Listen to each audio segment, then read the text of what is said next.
अंगणातली सगळी साफसफाई झाल्यानंतर आंघोळ करून घेतली. त्याच्यानंतर लगेच चहा ठेवायला घेतलं, कारण की बघा माझ्यानंतर आईची आंघोळ असते आणि थंडी इतके वाढले ना, 1-2 दिवस झाले धुके आणि थंडी दोन्ही वाढलेले आहे. गेले 15 दिवस अजिबात थंडी नव्हती, फक्त ना आभाळ यायचं, गरम व्हायचं असाच प्रकार चालू होता. जसं की बघा आम्ही मिरच्या तोडून आणतोय, मिरच्या वाळायचं काय नाव घेत नाही, कारण की पाहिजे तसं काय ऊन नाहीये काही नाही. आणि जी आपली शुक्रवारची पूजा होती ना महालक्ष्मीची, त्याची उत्तर पूजा करून घेते मी. जसं की बघा सकाळ सकाळी दिवे आरती बत्ती सगळं लावून घ्यायचं आणि आपलं साखरेचा नैवेद्य, जसं की बघा माझ्या सासूबाई कसं करत होत्या त्याच पद्धतीने मी करते. त्या साखरेच्या नैवेद्य दाखवायच्या, मीही त्यांचं बघून साखरेचा नैवेद्य दाखवते. पूजेला बघून इतकं मन प्रसन्न झालं ना, सकाळी खूप छान असं वाटत होते की पूजा काढूच नाही. तर माझ्या माहेरी माझी आई ना शुक्रवारची पूजा काढत नाही, शनिवारची काढते. पण मी काय करते, एक प्रकारची भीती असते, भावकीचं गाव असतं. मी आईचं बघून बरेच वेळा करायला गेले, पण जमलं नाही. ते तुम्हाला का सांगते, जेवढी आमची गावची लोकसंख्या आहे ना, त्याच्या एक पाव किंवा अर्ध लोक जरी तुम्ही जर बोलात तर पूर्ण आपली भावकी आहे. तर काही म्हणजे घटना घडतात आणि घडतातही, त्यामुळं ना ते सुटकाच्या भीतीने मी काढ. तर इकडं ना सकाळ सकाळ आमच्या बाजरीच्या भाकरी चालू आहे. तर आई कोळशावरती भाजतात, मस्त लागते कोळशावरची चव. जसं की बघा हे असं पदर सुटतात कोळशावरती भाजल्यानंतर, आणि टेस्ट पण लागते खाण्यासाठी. झालं आता एकच भाकरी राहिलेली. परी तर उठून दाखवू ग, तुझी पॅन्ट दाखवू देते. हे बघा असं मस्त दिसतंय. थोडं फाटे मग थोडं अजून माग ओके माग सर असं हा. आता इकडं बघ माझ्याकडे, हा हे बघा असं दिसतंय छान दिसतंय. ह्या सीझन मधला पहिला पावटा मी खाते. बरेच ठिकाणी पावट्याला सुद्धा बरेच नावं आहेत, आता मी विसरले. आणि सकाळीच ना निवडून घेतलेले, कारण की बघा काल केवढं वेळ नव्हतं निवडायला. जसं की बघा मळ्यात आले, तसं शाळेत गेले, शाळेत आले की आपल्या परीची मैत्रिणीची पूर्ण फॅमिली होती ना, मग 9-10 वाजले, तिथून कंटाळाच आला. हे बघा पावटा छान असं तेल टाकून भाजून घेतलेला आहे, आणि मिक्सरमध्ये तुम्ही थोडंसं बारीक करायचं.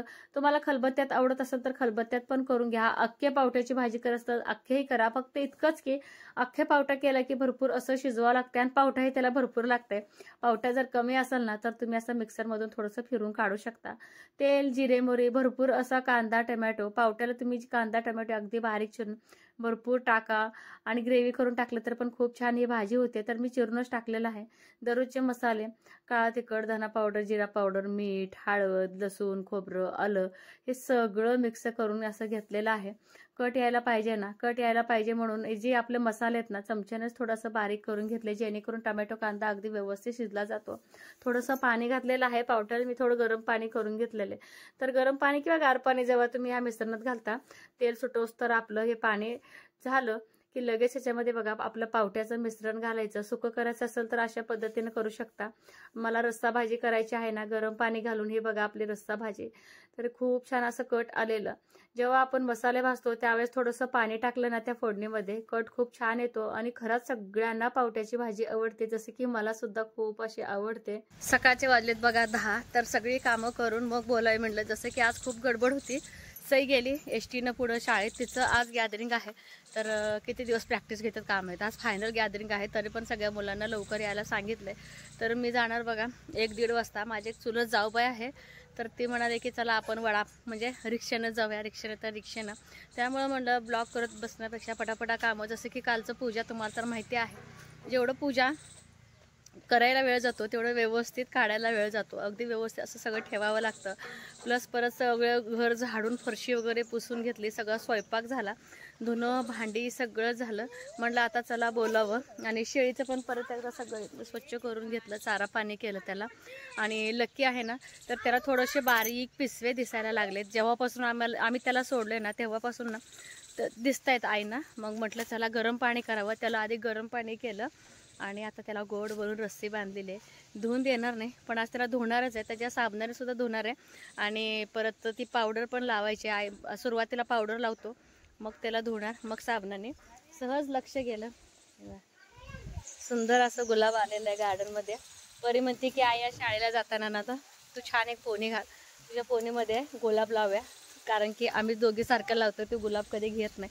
आणि सगळ्यात आई खूप छान म्हणजे असं काळजीनं विचारत होत्या की तुझा पाय कसा आहे आता.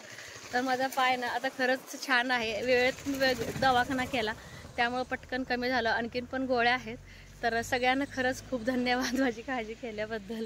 तर ही पावडर आणल्या बघा, बिनविषारी आहे. जसं की घोडा, मांजर, कुत्रा, कोंबडी, शेळी सगळ्यांनाच हे पावडर चालते. इतकं साठू द्यायचं नाही. त्यामुळे आम्ही पावडर लावून पटकन गरम पाण्याने आंघोळ घालणार आहे. इतकी सेवा चालली आहे लकीची. हे बघा पाणीसुद्धा घेतलंय गरम. त्याच्यामध्ये थोडंसं गार पाणी घालते कारण की भरपूर असं गरम आहे.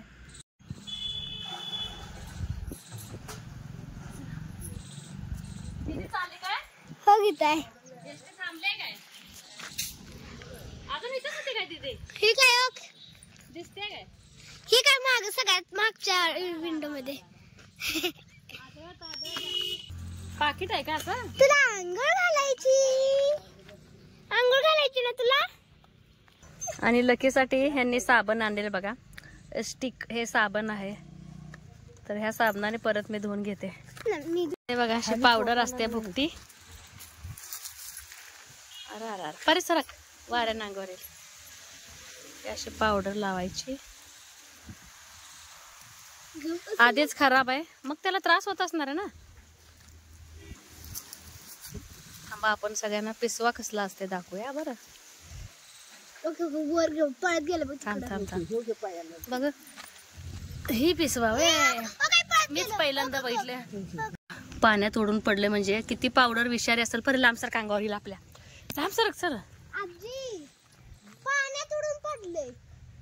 उन्हात का बांधायचं की उन्हात औषध लावले की पटपट खरी पडतात म्हणे. तर हे आमचं पहिलाच प्रयोग आहे. बसले ऐकत नाही पोरगी. लाव आता कसे लावतेस. चावलं म्हणजे कळेल तुला. आव गरमच राहू दे आई. जरा गार पाणी वतलंय की काय हाऊस ग बाईशी.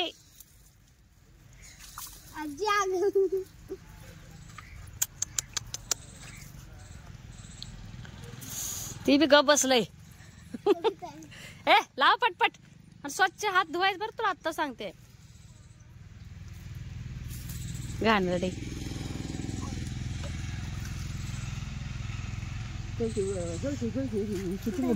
कुठे पिसवाच आहे. अगो बाई आई होय की आहो. लाव लाव परी मरायला लागले ते. काय करावं बाई. आज परत शाळेत जायचंय ना तर तयार झालेले आहे. फक्त इतकंच फरक की आज ह्याने येणार नाही सोडायला. तर मी परी आणि माझे जो तुम्हाला सकाळी सांगितल्याप्रमाणे बघा एसटीने किंवा टमटमनं जायचं आहे. त्यांना म्हणलं या तर इथनंच आपण जाऊया. परी अशी छान तयार झाली. आणि दुसरी गोष्ट बसून बसून सकाळपासून एक अंगठी तयार केलं दाखवतो तुम्हाला. हे बघा घातलं याने हातामध्ये. म्हणजे मोठी करायची असेल असं निघते पण वे. तर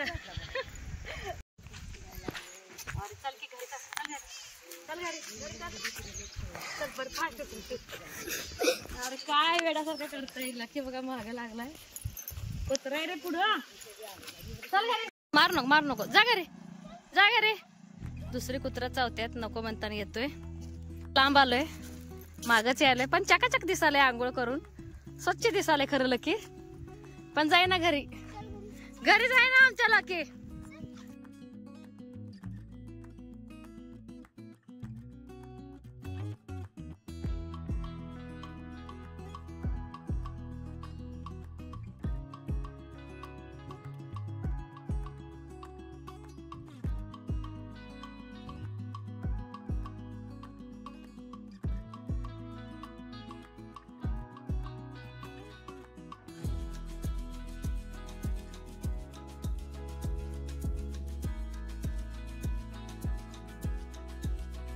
गेल्या वर्षी सईचं जे गाणं होतं बापरे किती ती सजावट कसले ते कॉस्ट्युम्स. मला 1 तास लागलं आणि मलाही जे आवडता आलं नाही. ते माझ्या शेजारची एक मुलगी आहे जे आपल्या गावातच राहते. ती सईचं डान्स बघायला म्हणून खास आलेली. तर खरं सांगू का तीच तयार केलेली. अगदी माझं 50-60% काम हलकं केलेली. ह्यावेळेस मला सईचं गॅदरिंगचं इतकं काही त्रास झाला नाही. जसं की बघा दरच्याप्रमाणे एक पोनी आणि फक्त वरचं एक व्हाईट टी शर्ट मात्र भाड्याने आणलेलं आहे. बाकीचं जे जीन्स वगैरे आहे ते आपलं. आणि त्यामुळं मुलं काय त्यांचं ते जास्तपर्यंत तयार झालेले. तर तिला फक्त सॉक्स काळे म्हणजे राहिले होते आणायचे आधी व्हाईट म्हणलेली ना, म्हणून आम्ही व्हाईट दिलेलो. परत मॅडमचा मेसेज आला की म्हणजे ब्लॅक जास्त सॉक्स पाहिजे होते. तर हे बघा सगळे मुली एकसारखे छान तयार झालेले आहेत. तर सगळेच मुली खूप छान दिसत होते. तरीही बघा किती वर्ग शिक्षक चांगले आहेत की अजिबात रागाराग नाही, काही नाही. मुलींना अक्षरशः छान अशा ओढण्या बांधून देत होते. तर त्यांच्या थीम ना एज्युकेशन थीम होतं. तर इथे काय म्हणजे काही सबस्क्रायबर भेटलेले होते. तर बोलणं चालू आहे. छान वाटलं म्हणजे असं सबस्क्रायबर भेटलं आणि आपल्या कामाची पोचपावती दिली की भारी वाटते. मेन म्हणजे सईचे जे शिक्षक आहेत त्याच गेल्या मला ना म्हणजे किती छान व्हिडिओ असतात असं बोलल्यानंतर त्यांना मी नक्की काय थँक्यू म्हणू का धन्यवाद म्हणू काय कळालं नाही. काहीच म्हटलं नाही, फक्त एक छान गोड स्माईल दिली बस. कारण की बघा शेवटी आपले सईचे जे गुरु आहेत, आपण जास्त धन्यवाद म्हणायला बी नको आणि थँक्यू म्हणायला बी नको. फक्त एक स्मित हस्त दिलं बस. तर सईचा असा मेकअप काय एवढा काय नव्हता, फक्त साधी पावडर लावायची होती, लिपस्टिक सुद्धा नव्हती लावायची. तरीही मी थोडंसं काजळ वगैरे लावून घेतलं. त्याशिवाय काय गॅदरिंगची मजा आणि इतकं काय आवरायचं नव्हतं, त्यामुळे काय टेन्शन नाही. परीचं पण काय इतकं मला टेन्शन आलं नाही, कारण की ती स्वतः तयार झाली होती. ह्यावेळेस मुलांचं काही झंझट नव्हतं. टिकली लाव मग ते. हे बघा सई अशी झाले तयार. जा जा जा.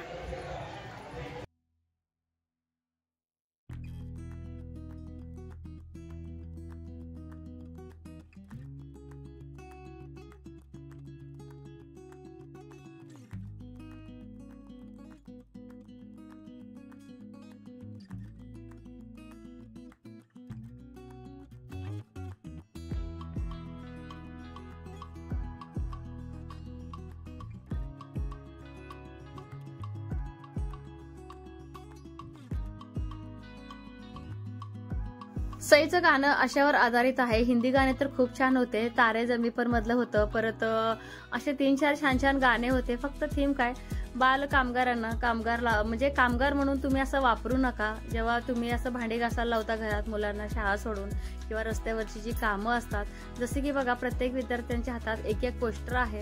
जसं की भाजी विकताना दिसतात, खडी फोडताना दिसतात. जसं की बघा बांधकामाच्या म्हणजे जे मोठी बांधकाम असतात तिथं मुलं कामाला असतात. तर असं तुम्ही लावतानाच तुम्ही अशी कामं लावायच नाही, तर त्यांना शिक्षणाला प्रोत्साहन द्या. अशा विषयावरती सईचं म्हणजे डान्स बसवलं होतं. खरंच मला खूप असं आवडलं आणि बऱ्याच विद्यार्थ्यांचे पण खूप छान छान थीमवरती गाणे होते. असं नाही की सईचं डान्स म्हणजे गाणं चांगलं होतं. प्रत्येकांचे मला खरंच खूप आवडले. जसं की क्रांतिकारकावरती म्हणा किंवा आपल्या शिवबावरती म्हणा, तर बरेच असे खूप छान सॉंग्स होते. तर पूर्ण म्हणजे भरपूर अशी विद्यार्थ्यांची क्वांटिटी होती. जसं की बघा वर्ग शिक्षकांचं एक असं म्हणणं होतं की सगळ्यांना समान म्हणजे सहभाग व्हायला पाहिजे. जसं की बघा सगळ्यांना आता ज्यांना गाण्याची आवड असते आणि कसं डान्सची आवड असते, पण एका वर्गाला एकच गाणं पण चांगल्या थीमवरती घ्या, अशा उद्देशानुसार सईचं गाणं होतं. तर आपली सई तुम्हाला दिसेलच. शेवटच्या टर्नला मात्र जेव्हा एक पोलीस वगैरे असं कोण कोण थांबलेलं आहे, तेव्हा मात्र सई आपली थोडीशी मागे गेलेली आहे. तुम्ही लक्ष देऊन बघितलं तर तुम्हाला सई बरोबर मध्यभागी दिसणार आहे. परत सई एका साईडला जाते.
संध्याकाळची बरोबर 4:30 वाजले. आपापल्या पाल्यांचे गाणं झाले की आमच्यासारखे असं सगळे निघून जातात. आपापली कामं असतात. फक्त किती 1 ते 2 इव्हेंट राहिलेले आहेत. चला जाऊ दे म्हटलं. म्हणजे जावेंच्या मुलांची बघितले, सईचं बघितलंय आणि आता निघालो. कारण की पायी आमच्या नाक्यापर्यंत जावं लागतंय. तर अर्धा किलोमीटर असेल. तिथून मग आम्हाला एसटी मिळते. आता गाव भागात जायचं म्हटलं की टायमिंगला एसटी असते. जसं की 5ला, 6ला, 7ला तासावरी आहे. तुम्हाला दाखवते आम्ही किती मोठं विराड घेऊन चाललोय. इतकी चिल्लर पार्टी, त्यातलं 3 चिल्लर पार्टी गायब झाले. पाठवले एकाच्या गाडीवरती. तर इतक्यांना सांभाळून न्यायचे बघा आलेगावला. तर सगळ्यात छोटा एक आहे यश बाजूला हो. हा बघा सगळ्यात छोटा दमवा लागलाय आम्हाला नुसता. इतकं दमवा लागले, खूप दमवा लागले. हाय कर. आल्या आल्या सगळ्यांसाठी ठेवला चहा आणि इथं परी लावते दिवा. एकटीला नको वाटते चहा जेवायला. हा पण पटापट फोडून जावं. तर शॉर्ट मी बघा जेव्हा गॅदरिंग चालू होतं तेव्हा थोडंसं कमेंट वाचले शॉर्ट मध्ये की काही पूजेच्या वेळेस तर तू काय ठेवलेले आहे. ही बघा उतरंडी आहे ही. तर बघा 1 2 3 4 5 घागरीची अशी उतरंडी आहे. तर ह्याच्यामध्ये ना थोडेसे असे कडधान्य घातलेत मी 5 प्रकारचे. हे बघा असं भरून ठेवावंच असं काही नाही. मी ह्याच्यामध्ये ना अगदी लक्षात ठेवून मका सुद्धा ठेवलेली आहे. कारण की आता सध्या आपलं मका पेरलेलं आहे. तर मक्याचं जे पीक आहे महालक्ष्मी म्हटलं इतकं कष्ट करतात हे तर भरघोस येऊ दे. त्यामुळे मी मका जास्तच टाकली आहे. तर ही उतरंडी महालक्ष्मी समोर. तर कोण दररोज डेली सुद्धा म्हणजे पूजेला ठेवतात. एक उतरंडी ह्या बाजूला, एक उतरंडी ह्या बाजूला ठेवतात. तर कोण असंही ठेवतो. उतरंडी असलेलं चांगलं असते म्हणा. जसं की बघा पूर्वीचे लोक डेऱ्यावर डेरा ठेवायचे म्हणून त्यांच्याकडे धान्याला काही कमी नव्हती, कष्टाला पण कमी नव्हती. आता ना जे पारंपरिक गोष्टी आहेत ते आता परत आलेल्या आहेत. आता पितळेच्या स्वरूपात आलेले आहेत. अजून तुम्हाला जे वैशिष्ट्य सांगते. माझी आई म्हणते म्हणजे आमच्या इकडचे तिकडचे सगळेच लोक म्हणतात. जसं की बघा विजापूर हायवेवरती आपलं माझं माहेर आहे सोलापूर. थोडंसं म्हणजे कर्नाटकी काही परंपरा आहे. जसं की बघा उतरंडी घेताना स्वतः घ्यायच्या नाही, तुम्ही त्यांना द्या. परत जे त्यांनी म्हणजे त्याच्या इच्छेनुसार म्हणजे पाहुण्याकडे घ्या. जसं की बघा मी माझ्या आईला घेऊन दिले, आई मला घेऊन दिली. सुरुवातीला आईच मला घेऊन दिली कारण की आई म्हटली की सगळ्या लेकीला घेऊन ठेवते, लेकीला घेऊन ठेवते. त्यामुळे बघा हे असे उतरंड्या आईने घेऊन दिलेले. छान आहे ते उतरंड्या, मला खूप आवडले. तर हे मी बाळाला जेव्हा गेले होते ना खंडोबाला तर त्यावेळेस ते उतरंडे आहेत. जर सांगायला जर गेलं आजच माझ्या आईचा फोन होता की म्हणजे 3 बहिणींनाच फोन करते आई की बाळाला जायचं आहे दर्शनाला. तिथं सगळं कसं घरातलं भरपूर असं जेवण घेऊन तिथे जेवायला जातो आवारामध्ये. तर मला पण आता होणार नाही कारण की बघा आता आपल्या आता मक्याला युरिया टाकायचा आहे, तुरी कापणीचं चालू आहे काम. तर आज घेतलंच नाही बायका, पाय पण दुखा लागला होता. परत सईची गॅदरिंग त्यामुळे नाही घेतलं. आता बघा त्यामुळे म्हटलं मी येतच नाही. तर त्याच वेळेस आईने मला हे ना छोटासा तांब्या पेला घेऊन दिलेला खंडोबाला, उतरंडी आणि हा तांब्या पेला. देवाला दिवा तर पर्ण लावलेला होता. तर माडगं करायचं मग तसंच माझं राहिलं होतं. दळून घेतलं होतं पीठ. तर आपलं जे कुळीत आहे ना छान भाजून घ्यायचं जसं आपण शेंगदाणे भाजतो त्याप्रमाणे. आणि थोडंसं जसं बेसनच्या लाडूला पीठ असतं ना तसंच दळून घ्यायचं. बघा म्हटलं चला मार्ग पण करायचं होईल आणि रेसिपी पण दाखवायचं होईल. आणि तर मार्ग्याचं पीठ जितकं म्हणजे कमी जरी घेतलं तर ते खूप होऊन जाते. जसं की बघा जे आपलं भाजीचा आपण चमचा वापरतो, मी त्याचे 2 चमचे घेतलेला आहे. ते पीठ बघा हे असं सुकं आणि सुरीनेच असं गुळ कापून घेतलेलं आहे. आणि थोडंसं असं आपल्या घरच्या शेवया घेतलेला आहे. अगदी सोपं आहे. दिसायला ते अवघड वाटतं मार्ग पण करायला पण सोपं आहे आणि टेस्टला पण खूप सोपं आहे. तर हे आधी आहे ना सगळं पीठ मी मिक्स करून घेणार, एकजीव सगळं करून घेते आधी. बघा सगळं एकजीव पीठ करून घ्यायचं म्हणजे गाठी अजिबात होऊन द्यायचं नाही म्हणजे ते पीठ आपलं कच्चं होऊन जाईल. असं तर हे बघा एकजीव केलं आपलं पीठ. हे बघा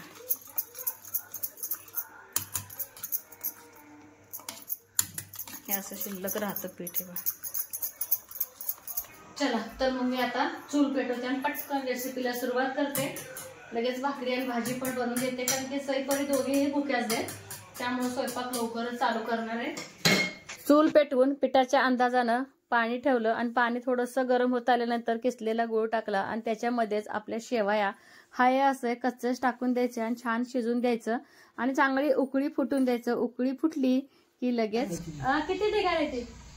4 ढिगार आहे. 4 नाही हाय आई इकडे पण चांदणी हाय हाय त्या बारीक चांदणी आहे. आणि ह्याच्यामध्ये थोडस मीठ, जास्तीचं का नाही, गोडाच्या मध्ये थोडस अगदी. आणि आपल्या ह्या शेवया तर कोण कोण ना कुळीत दळतानाच तांदूळ भाजून सुद्धा टाकतात. तर आईंचं असं म्हणणं आहे की प्युअर त्या कुळीताची चव जाते, त्यामुळे तांदूळ नकोच. शिजताना मात्र आम्ही शेवया असं टाकत असतो. तर हे पाणी आता चांगलं उकळून घ्यायचं. तर हे बघा आपलं पाणी पण छान उकळते आणि शेवया बघा, शेवया पण छान असं शिजले मस्त. तर ह्याच्यामध्ये जे आपण मिक्स केलेलं आहे कुळीताचं पीठ, तर हे सगळं मिक्स करून घ्यायचं आणि हलवून घ्यायचं आपलं आणि छान शिजून जायचं. जसं ते आटरून येईल ना तसं छान असं दर घट्ट पण नाही आणि पातळ पण नाही, अशा क्वांटिटीमध्ये आपल्याला हे मार्ग करायचं आहे. तर हे बघा आपण आधीच पीठ मिक्स केल्यामुळं घट्ट पण नाही आणि पातळ पण नाही. जसं आपण सूप येतो ना सुपाप्रमाणे असं व्यवस्थित आपलं मार्ग तयार झालेलं आहे. खूप साधी सोपी रेसिपी आहे. एक 5 ते 6 मिनिटं उकळी काढून जरी आपण बाजूला काढलं तरी पण चालते.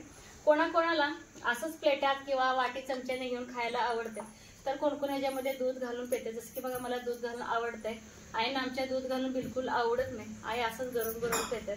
तर तुम्ही ही रेसिपी ना आवडते परी बघा मार्ग, तर तुम्ही पण करून बघा. रेसिपी अगदी सोपी अशी आहे. तर खास एका ताईंसाठी मी सांगते, त्यांचं नाव का मी घेत नाही, तर माझ्या गोड सबस्क्रायबरने ना मला असं कुळीत आणून दिलेलं, तर त्यांच्या कुळीताचं मी आज बनवले मार्ग छान. तर मार्ग आपलं रेडी झालेलं आहे हे बघा. आणि फक्त 4 भाकरी करायच्या आहेत आणि भाजी. म्हणलं चला व्हिडिओचा एंड करावं. आणि कसा वाटला आजचा ब्लॉग, खास करून सईचा डान्स कसा वाटला ते पण मला नक्की सांगा. आणि लकी बदलची जी काळजी ते पिसवा पडते की नाही, एक मला एक चिंता वाटायली, कारण की तो खराब व्हायला लागलाय वरचेवर. आई म्हणतात की त्यामुळेच तो खराब होतोय. तर कसा वाटला आजचा ब्लॉग तर नक्की कमेंट बॉक्समध्ये सांगा. तर इथे व्हिडिओचा एंड करणार आहे. बाय.